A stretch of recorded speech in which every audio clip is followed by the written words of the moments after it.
कल शफाउर रहमान को हमारे लिए खड़े थे, आज हम शफाउर रहमान के लिए खड़े हैं। कांग्रेस के ज्यादा वो है। अच्छा। अरीबा खान के साथ कि इस बार ओखला की आवाम शफाउर रहमान के साथ है। अरे पतंग जीतेगी, पतंग जीतेगी। हाँ बीजेपी हरा रहे 10,000 से हरा रहे हैं। कि जिसने हाथ उठाकर नहीं कहा होगा हम शफाउर रहमान को वोट देंगे। देखो अमानत भाई, जो बीजेपी का प्रोपेगेंडा है, अपने लोगों को डराकर बीजेपी राजनीति करती है, ठीक है। इस टाइम अमानत भाई भी यही कर रहे हैं। आप इलाके में पानी नहीं ले पाए, आप इलाके में गुंडागर्दी खत्म नहीं कर पाए, आप इलाके में स्टे माफिया खत्म नहीं कर पाए। दिल से जुड़ रहे हैं, जुड़ नहीं रहे हैं। उनके जज्बात जो है ना, जज्बात से और दिल से लोग जुड़ रहे हैं उनके साथ में, शिवा भाई के साथ में।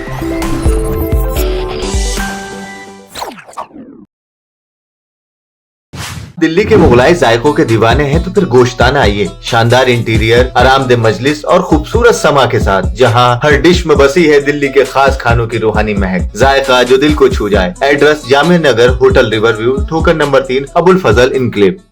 सबसे पहले आपका स्वागत है सर। आपका नाम? मेरा नाम महमूद है। अच्छा महमूद भाई, अभी बहुत बड़ी जनसभा हुई है, एमआईएम की काफी लोग तादाद मौजूद थे। क्या लगता है इस जनसभा के बाद क्या रहेगा, क्या माहौल रहेगा ओखला का?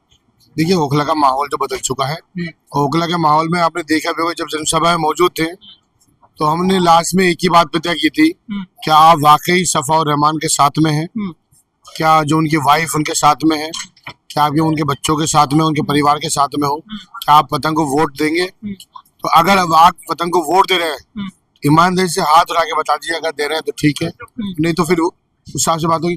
तो ऐसा कोई शख्स नहीं था पूरी सभा में, आपने देखा होगा, कि जिसने हाथ उठाकर नहीं कहा होगा हम शफाउर रहमान को वोट देंगे। उससे जाहिर होता है जो लोग आते हैं, रैली में आए, सभा में आए, या फिर वो कई मसरूफियत से नहीं आते, लेकिन लहर जो है पूरे ओखला विधानसभा में पतंग की है और शफाउर रहमान को वोट देने की है। हक का वोट देने के लिए कल शफाउर रहमान को हमारे लिए खड़े थे, आज हम शफाउर रहमान के लिए खड़े हैं। अच्छा, पिछले 4-5 दिन से ओवैसी साहब भी कई रैलियां की हैं, इम्तियाज जलील साहब कर रहे हैं। एमआईएम के लगभग सभी पदाधिकारी और कार्यकर्ता यहाँ मौजूद हैं, खासकर ओखला और मुस्तफाबाद में। किस तरह के का जो है समर्थन मिल रहा है लोगों का, किस तरह से पॉजिटिविटी देखने को मिल रही है आपको? देखिए, जब पार्टी अपना कैंडिडेट लड़ाती है तो पार्टी लीडर भी आते हैं और पार्टी कार्यकर्ता भी आते हैं जहाँ इलेक्शन होता है।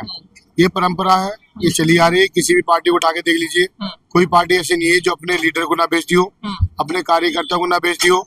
वो हर तरह से चले आ रही है। उसी तरह से जो एमआईएम कैंडिडेट है शफाउर रहमान, उनको लड़ाने के लिए भी लीडर भी आ रहे हैं। और जाहिर सी बात है, जो पार्टी का मैसेज है वो अपना मैसेज दे रहे हैं और ये बता रहे हैं कि हमने जो टिकट दिया है, वो टिकट जो दिया है, वो जो हक की लड़ाई लड़के जेल में गया उसे टिकट दिया है।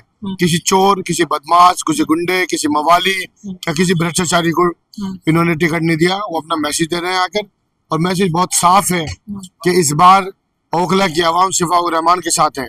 और देखिए, सबसे बड़ी बात यह है कि ये डर की राजनीति करने वाले लोग को डरा रहे हैं।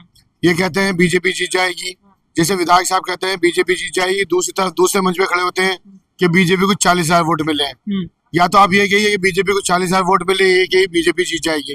अगर बीजेपी को 40,000 वोट मिले हैं तो इसका मतलब ये है कि ओखला विधानसभा के अंदर 3,90,000 वोट है। अगर 55% पोलिंग हुई मिनिमम, अगर तो 60, 55, 57, 58, 60% पोलिंग जाती है नॉर्मली। अगर 55 मिनिमम भी कहते हैं तो 2,25,000, 20,000 के आसपास वोट पड़ेंगे। अगर 2,20,000 के आसपास वोट पड़ेंगे, और जैसे अमानतुल्लाह खान कहते हैं कि 40,000 बीजेपी के हैं, तो बीजेपी 40,000 अगर आप निकाल दोगे 2,20,000 में, तो 1,60,000 बचते हैं। बच्चे 3 कैंडिडेट, कांग्रेस का कैंडिडेट, आम आदमी पार्टी कैंडिडेट, एमआईएम का कैंडिडेट। अगर उससे हम 3 जगह भी डिवाइड करेंगे 40,000 के हिसाब से, तो 40-40 के हिसाब से तो 1,20,000 है। फिर भी कितने वोट बढ़ते हैं? सीधे 40,000 वोट बढ़ते हैं। 1,60,000 वोट नहीं बढ़ते, 60 वोट डिवाइड होते हैं। तो इसका मतलब साफ है कि बीजेपी नहीं आ रही है उनके हिसाब से भी, और हमारे हिसाब से बीजेपी नहीं आ रही है। दूसरी बात, अगर बीजेपी आ भी रही है तो आपको वोट क्यों दे? आपको 10 साल देख लिया, आपने 10 साल में ओखला विधानसभा में कुछ नहीं काम किया। आप इलाके में पानी नहीं ले पाए, आप इलाके में गुंडागर्दी खत्म नहीं कर पाए, आप इलाके में स्टे माफिया खत्म नहीं कर पाए। डीडीए आपके होते हुए हावी हुई, एमसीडी आपके होते हुए हावी हुई, पुलिस आपके होते हुए हावी हुई। तो आपने कोई काम नहीं किया। 10 साल जब आपने कोई काम नहीं किया तो जाहिर सी बात है ओखला की आवाम इस बार अपना मैसेज, और ओखला की आवाम ने मैसेज देना शुरू कर दिया है कि इस बार बदलाव की लहर है और शफाउर रहमान को हम लोग वोट देंगे। अच्छा, आपका कहना यह है कि अमानतुल्लाह खान ने पिछले 10 सालों में ओखला के लिए कुछ नहीं किया है, सिर्फ इसलिए डर की राजनीति कर रहे हैं और ये दिखा रहे हैं कि अगर आप किसी और को वोट देंगे तो मनीष चौधरी आ जाएगा, बीजेपी आ जाएगी। आपका कहने का मतलब ये है?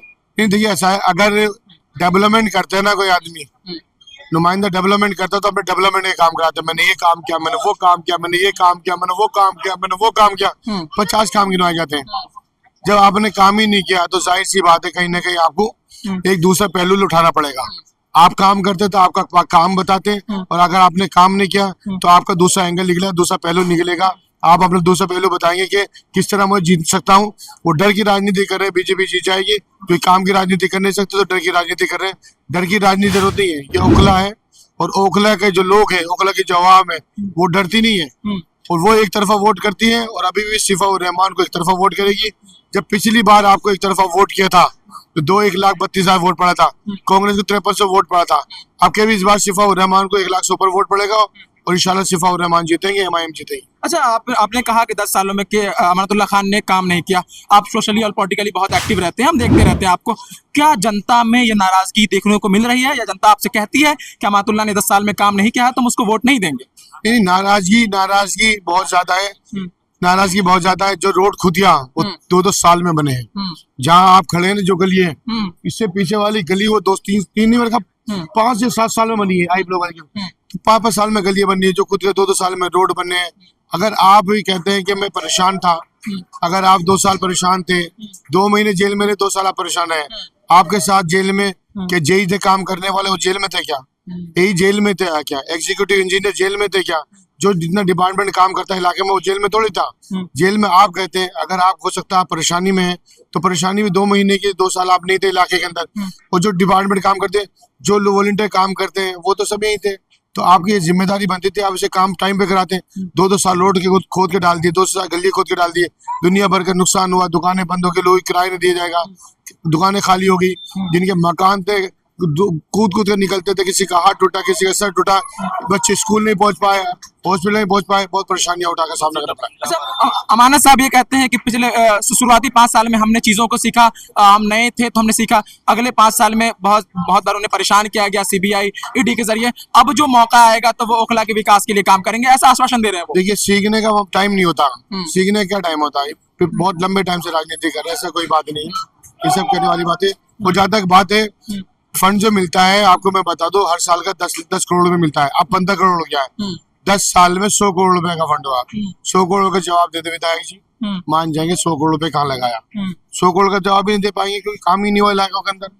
अगर इलाके के अंदर काम होते ना तो वो घर बैठते और घर बैठ के जीते हैं। आज उतने परेशान नहीं होते जितने परेशान हुए हैं। वो सबसे बड़ी बात तो है, राजनीति जिंदगी भर चलती रहेगी। कौन सा की राजनीति, MLA की राजनीति, MP की राजनीति।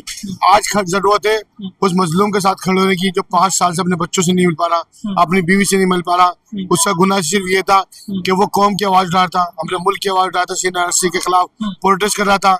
अब जब वो इंसान सबके लिए खड़ा था, तो आप हम जरूरत है कि आज हम सब उसके साथ खड़े हो, और इंशाल्लाह पूरा ओखला की आवाज उसके साथ है। और भी लोग हमारे साथ हैं, देखिए। अरे पतंग जीतेगी, पतंग जीतेगी। हाँ, बीजेपी को हरा 10,000 से हरा रहे हैं बीजेपी को। क्या माहौल है, क्या माहौल है? बढ़िया पतंग का माहौल है। शफा भाई चुनाव जीत रहे हैं इंशाल्लाह, हाँ। इंशाल्लाह अमानत कह रहा है वो जीतेंगे। इंशाल्लाह कहने दो, हम अमानत कह रहे हैं। इंशाल्लाह वो तो कहती है। अमानत कह रहे हैं कि वोट काट रहे हैं शफा भाई। सबको पता कौन हार रहा, कौन जीत रहा। इंशाल्लाह वोट अमानत काट जी, अमानत भाई काट तो बात रहे। रही ये लड़ाई किसकी है? ये लड़ाई हक की और कौम की लड़ाई है, ठीक है। और कौमी पार्टी कौन है? मुकाबला हक किससे? पे चलने वाला कौन है?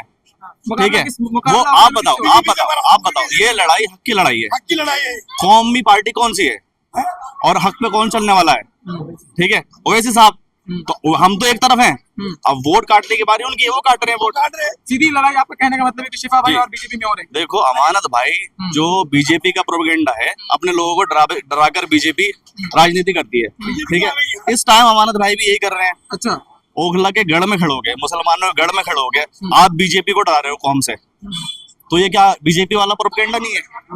ठीक है, आप यहाँ पे खड़े हो गए, आप उनका हौसला तो क्या बनते, आप उनकी हक की आवाज तो क्या बनते, आप उन्हें डरा रहे हो बीजेपी से कि बीजेपी आ जाएगी, ठीक है। उनको डर है हार और जब सारे मुद्दे खत्म हो जाते हैं, तब ये वाला मुद्दा शुरू होता है, डराने वाला। और अगर वो डराने वाले मुद्दे पे आ गए, तो इसका मतलब ये है कि उनके पास सारे मुद्दे खत्म हो चुके हैं। क्या जनता डर रही है? जनता बिल्कुल नहीं डर रही है। आप तो हमसे ज्यादा रैलियों में घूमते हैं, हम तो सिर्फ अपनी रैली में जाते हैं, आप सबकी में जाते हैं। आपने देखा होगा 1 जनवरी को भी रैली थी, पहलवान चौक पे इनकी सभा थी, सारी कुर्सी खाली थी। आज शाहीन बाग में 40 फुटे में अभी वीडियो दिखा दूंगा, सारी कुर्सी खाली है। तो आपको तो जाके आइडिया हो जाएगा ये जनता किधर है। आप क्या कह रहे हैं, क्या मैं रहेगा इस बार? इस बार तो सिर्फ पतंग पतंग शिफा भाई के समर्थन में लोग जुट रहे हैं, दिल से जुड़ रहे हैं, जुड़ नहीं रहे हैं। उनके जज्बात जो है ना, जज्बात से और दिल से लोग जुड़ रहे हैं उनके साथ में, शिफा भाई के साथ में। और इस बार शिफा भाई वो कहते थे कि शिफा भाई के वास्ते खाली कर दो रास्ते। इस बार कोई टक्कर में नहीं है, शिफा भाई एक तरफा जीत रहे हैं। चलिए बहुत धन्यवाद। ये पूरा इलेक्शन किस नजर से देखते हैं आप? यहाँ पे कांग्रेस के ज्यादा वो है। अच्छा। हरीबा खान के चांस। शिफा और रहमान की अभी जनसभा थी, उनको लेकर आप क्या सोचते हैं? उनके जो अच्छी लोग बात। थे और जो लोग समर्थन में थे या फिर जो लोग जनसभा में थे, कहाँ कुछ देखते हैं शिफा और रहमान को अच्छी चुनाव? फाइट में है वो भी, फाइट में है कांग्रेस से। अच्छा, कांग्रेस से फाइट होगी उनकी। हाँ। और अमानतुल्लाह खान को पूरे इस इलेक्शन में कहाँ देख रहे हैं आप? उनका 10 साल का एंटी इनकम्बेंसी भी है ना उनकी, तो इस वजह से थोड़ा 10 साल उन्होंने काम नहीं किया? काम किया, कम किया। कम किया है। अच्छा, कहा ही जा रहा है कि इन सारे तीन लोगों के मुकाबले में ऐसा होगा कि 3 लोग वोट कट जाएगा और बीजेपी जीत जाएगी। क्या ये संभव है? ये नहीं हो पाएगा, ऐसा संभव नहीं है। जीतेगा कांग्रेस जीतेगी या पतंग जीतेगी? कांग्रेस या पतंग?